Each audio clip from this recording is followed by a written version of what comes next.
fog created for a movie adds suspense, drama, and mystery. However, suspense and mystery should not be associated with the fog created by the drama of an ammonia leak in your plant. It is imperative that everyone, forklift operator, foreman, plant manager, in addition to the plant engineer, should know what steps are to be taken according to the emergency plan of action in his own plant if an ammonia leak should occur. What valves need to be opened or closed?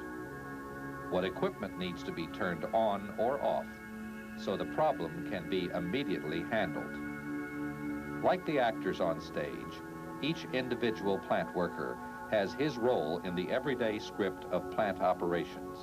And just like the actor who must quickly recover from a blunder or missed line, plant employees must be able to react immediately and spontaneously when an ammonia leak occurs.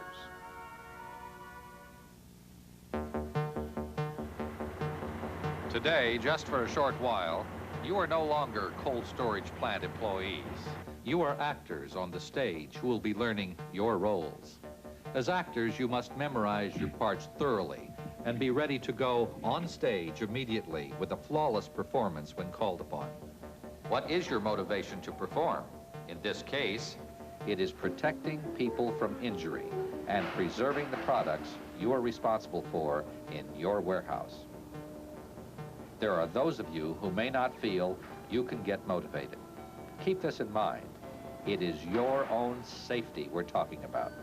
And for those of you who may feel you already know your part, things have been rewritten over the years. The script today includes some new information on first aid training, on emergency plans of action, and on safety protective clothing. Okay, so you are going about your job in the warehouse. Someone detects the odor of ammonia. What do? What is the plan of action? All plans should include 1. A method for notifying the trained personnel on site to evaluate what further action is necessary. 2. A designated assembly area to be common knowledge to all employees for evacuation. 3. An up-to-date first aid person and materials for ready access to all employees. How much leakage activates your emergency plan of action? How much of a leak is dangerous depends on many factors. The primary factor is probably the size of your facility. Secondly, can the leak be isolated so that the operation of the rest of your plant can continue? While the leak is being isolated, we must also begin removing the ammonia from the room. The first approach of 3 methods to alleviate the presence of ammonia is through ventilation. Let's say we have a typical sized warehouse containing the normal amount of product. An ammonia leak has partially filled the airspace. Place a fan in a partially opened door, exhausting the ammonia-laden air to the outdoors. If another fan is available, place it in another door, preferably on the opposite side of the room, pushing in fresh air.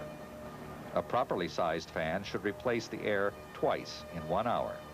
Now we could continue to do this until all ammonia trapped in crevices is removed. Sound pretty easy to you? Well, consider that in summer you would have injected a large amount of warm air into the room. So temperature is a factor in determining the procedures used, and it is certainly helpful to have the refrigeration system operating.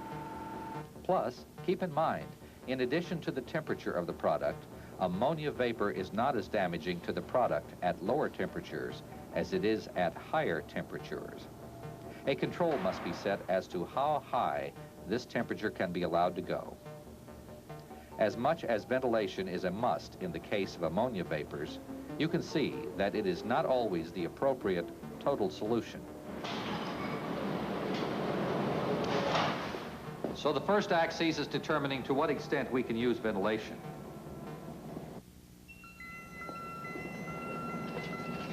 Now we are ready for scene 2.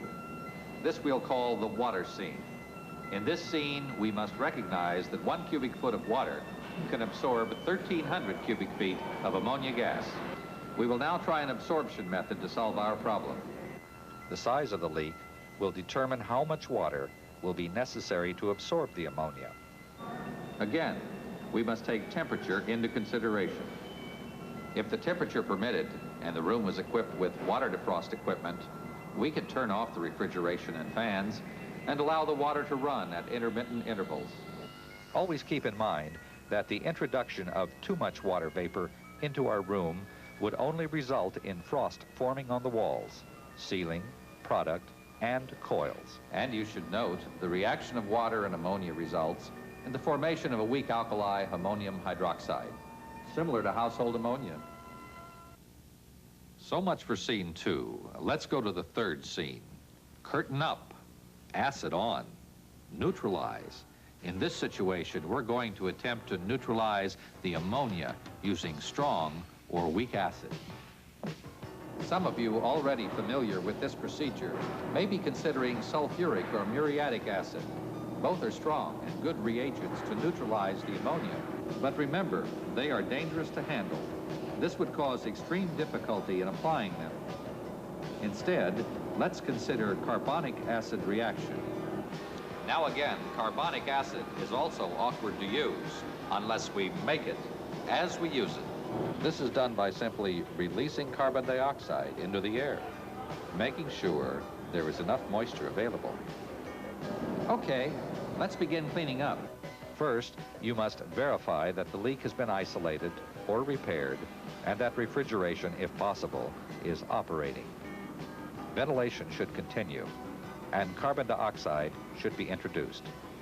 To do this, place one or more cylinders in the doorway with the valve cracked open and directed into the room. If you open the valve too far, it could cause a jet stream at the nozzle and topple the cylinder. During this operation, it may be necessary to use a gas mask, air pack, and/or protective equipment.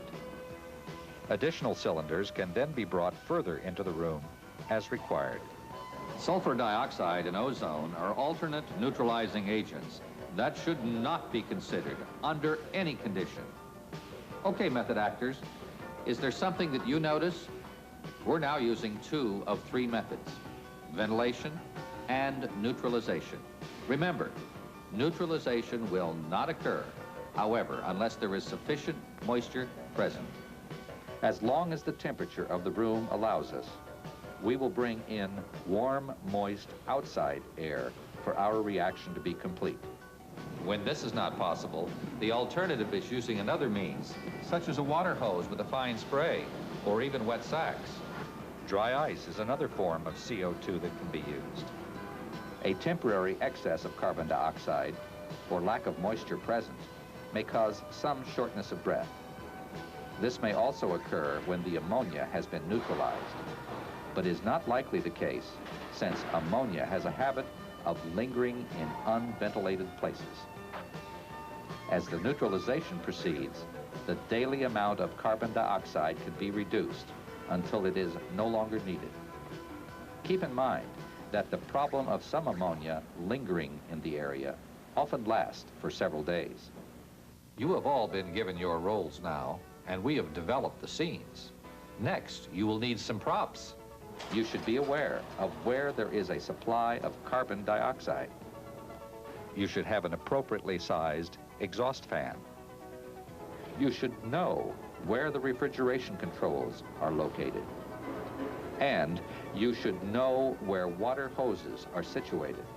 Most importantly, you should have self-contained breathing equipment and protective gear. You must determine, based on your own facility, how many masks are required to properly protect your employees. Another important prop is to have the phone number of the nearest trained fire department. This is something you might need to do yourselves. Prepare and train the local fire department. Ammonia, with its pungent, self-alarming odor, has prevented many deaths by asphyxiation. And don't forget, ammonia is considered by the EPA to be a hazardous substance. Therefore, Any discharge above set limits must be reported. This could have been your plant. Those could have been your co-workers. These actors knew their roles and reacted spontaneously in the situation. By now, you should be able to react in the same proficient way. When you go back to your plant, you should stage your own practice dramas of fires or any other emergency situation. Not just once, but have periodic cast calls for the various crews, so that when something does occur, there are no seconds wasted. Because preparation is what counts. Product could be lost. People may be hurt. Your warehouse could even be shut down for a day or two.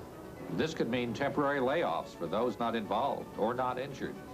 In worst cases, your building may be damaged. Timely investigations may have to be carried out, and lawsuits could be brought against you. That is why your industry has designed this presentation, and why they felt you should be aware of the proper procedures in handling ammonia leaks, since ammonia is the most popular and widely used industrial refrigerant today. Periodic inspections of your refrigeration piping and equipment could prevent many leaks from occurring. As a tool that we all respect, ammonia can aid our plants for years to come. Now, let's look at our action plan again. Number 1, know your own plant. What valves needed to be opened or closed? What equipment needs to be turned on or off? At what point the room should be evacuated? Number 2, 3 steps of action. Ventilation, using outside air. Absorption, using the absorbing ability of water to pick up ammonia. Neutralizing, using an acid in some form to neutralize basic ammonia. Number 3, involve the local fire department in your safety program. As actors now, you have a choice. You can learn your lines and accept the accolades from the industry, your peers, your clients, and the public. Or you can choose the alternative.